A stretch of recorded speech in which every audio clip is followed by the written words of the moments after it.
คำนั้นสักวันฉันรู้ฉันมันไร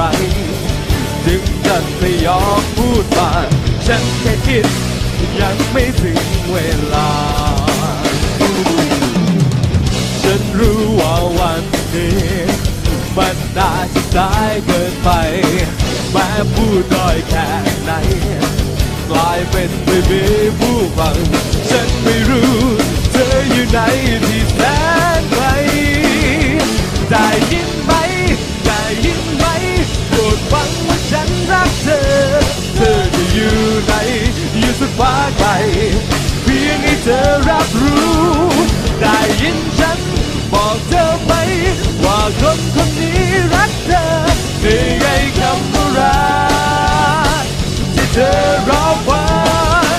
ได้ยินไหม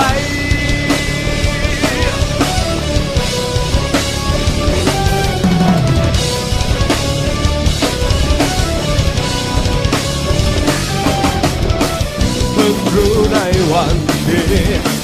เวลาทุกวินาทีรู้สึกในตอนนี้บางคำที่แสนสำคัญพูดวันนี้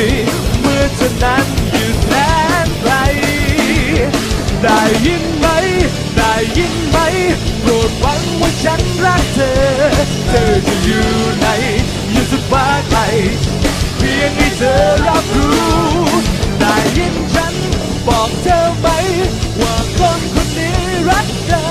ได้ไงคำว่ารักที่เธอรอฟังได้ยินไหม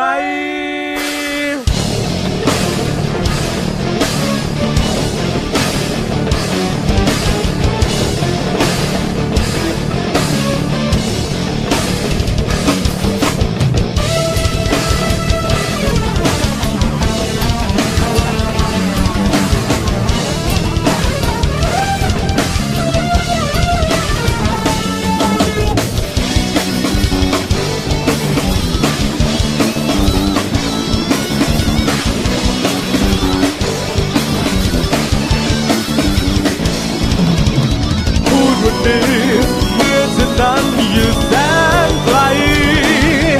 ได้ยินไหมได้ยินไหมโปรดฟังว่าฉันรักเธอเธอจะอยู่ไหนอยู่สุดฟ้าไกลเพียงให้เธอรับรู้ได้ยินฉันบอกเธอไหมว่าคนคนนี้รักเธอนี่ไงคำว่ารักที่เธอรอฟังได้ยินฉันบอกเธอไหมว่าคนคนนี้รักเธอนี่ไงคำว่ารัก